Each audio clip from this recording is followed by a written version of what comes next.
네, 국내 뉴스 브리핑입니다. 전체적으로 코스피가 코스닥보다 더 불건전해진 것으로 조사가 됐습니다. 증권시장에서 횡령과 배임 등의 사건은 이전보다 더 줄었지만 덩치가 큰 사건들이 훨씬 더 많이 터져서 코스피가 불건전해진 것으로 조사가 됐습니다. 먼저 오늘의 헤드라인 뉴스입니다. 월성 1호기가 끝없는 사고를 일으키고 있습니다. 관련 주민들이 말문이 막힌다면서 어이가 없다는 입장입니다. 환율이 4일째 하락했습니다. 1,000원대가 붕괴될 가능성이 나오면서 최악의 시나리오가 등장하고 있습니다. 특가 의류가 싼 값에 쏟아지고 있습니다. 경기 침체가 장기화되면서 패션 브랜드들이 정상가보다 가격을 낮춘 특가 상품으로 잇따라 쏟아져 나오고 있습니다. 미분양 아파트 시장에 구름이 걷히고 있습니다. 연말까지 잔금을 치르게 되면은 주택 취득세율이 2%에서 1%로 확 떨어지게 됩니다. 중국이 환적 활용료를 인상했습니다. 한국의 해운사들이 직격탄을 맞게 됐습니다. 외화 구조화 예금이 환율에 중립적으로 움직이고 있다는 지적입니다. 선물화 증가는 하지만 문제로 지적이 됐습니다.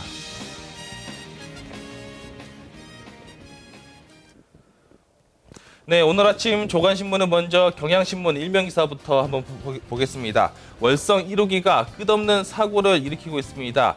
경주 시민들이 정말 어이가 없다라는 반응을 보이고 있습니다. 수명 연장 논란을 빚고 있는 월성 1호기에 대해서 고장 소식이 너무 자주 들리다 보니까 또 고장이 났냐, 말문이 막힌다면서 한 목소리를 내고 있습니다. 원전 주변 주민들은 매우 격앙된 표정을 보이고 있습니다.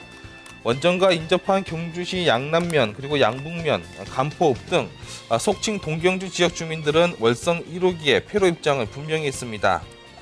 지금까지 원전 주변 주민들이 원전에 대한 산발적인 반발감을 드러낸 적은 잦았지만 종합적으로 입장을 단호하게 정리한 것은 이번이 처음입니다. 관련 주민들은 간포와 양북 주민 대표들이 최근에 한자리에 모여서 회의를 열고 월성 1호기에 대해서 무조건 폐쇄 입장을 정리했다고 밝혔습니다. 네, 다음으로 세계일보 일면기사입니다. 환율이 4일째 하락하고 있는 모습을 보이고 있습니다. 이러다가 원달러 1,000원대가 붕괴될 가능성이 제기되면서 최악의 시나리오도 등장하고 있습니다. 국내 증시 반등에 외국인이 주식 순매수세로 돌아서자 원달러 환율도 연저점을 다시 경신하면서 하락세를 보이고 있습니다. 이에 따라서 환율 1,000원대가 고차가 되면서 심지어 1,000원대마저 붕괴될 가능성이 나오고 있습니다. 이 같은 추세가 계속될 경우 수출 기업에 심대한 타격이 있을 것으로 우려되며 크게 보면 내년도 성장에도 큰 영향을 줄 것으로 전망되고 있습니다.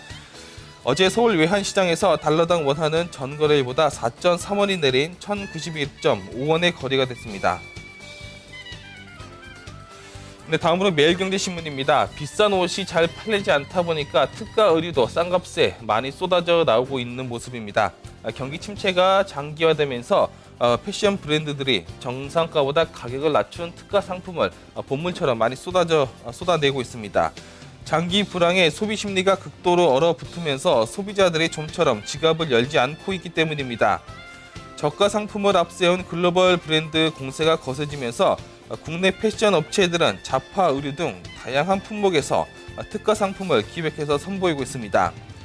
겨울철을 앞두고 수요가 늘어나는 다운 재킷을 비롯해 슈트 등도 10만 원대로 가격을 낮춘 파격가 상품이 등장하고 있습니다. 네, 다음으로 한국경제신문입니다. 미분양 부동산 시장에 점차 구름이 걷히고 있다는 모습입니다.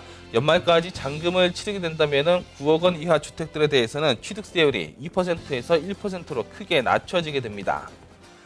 준공 후 미분양 아파트는 앞으로 양도세 감면 혜택까지 받을 수 있어서 그 이익이 상당히 많습니다. 정부가 지난달 24일부터 취득세와 양도소득세 감면 조치를 시행한 후 미분양 아파트에 대한 관심이 점차 높아지고 있습니다. 입지나 가격 경쟁력이 있는데도 부동산 시장 침체 분위기 탓에 미분양된 물량이나 개발 호재가 있는 지역이 주요 관심 대상으로 떠오르고 있습니다. 중국이 환적 활용료 인상을 했습니다. 이에 대해서 파이낸셜 뉴스가 일면기사로 보도하고 있습니다. 이에 따라서 한국의 해운사들의 직격탄을 맞을 것으로 보입니다. 칭다오항 출발 선박 중에 부상항에서 옮겨 싣는 업체에 대해서 활용료가 50% 인상 추진됩니다. 중국 업체는 부산항을 거치지 않게 돼서 간접적인 또 지원을 받게 되는 것으로 보이는데 중국이 자국 해운 시장을 보호하기 위한 정부의 움직임이 더욱더 노골화되고 있습니다. 외국 선사들의 시장 진입을 막는 한편 또 세금 부과를 통해서 가격 경쟁력을 약화시키고 있는 상태입니다. 중국 정부가 해운 산업을 국가 기관 산업으로 인식하고 시황 침체로 어려움을 겪고 있는 자국 해운 회사를 측면적으로 지원하고 있는 것으로 분석됐습니다.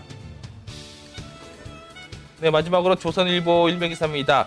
외화 구조화 예금이 환율에 대해서는 중립적으로 움직이고 있는 모습입니다. 하지만 최근에 선물환이 증가하고 있는 모습은 우리 금융시장에서 문제로 지적이 되고 있습니다. 외화 구조화 예금이 작년 말 11억 달러에서 올해 8월 말에는 18억 3천만 달러로 크게 늘었습니다.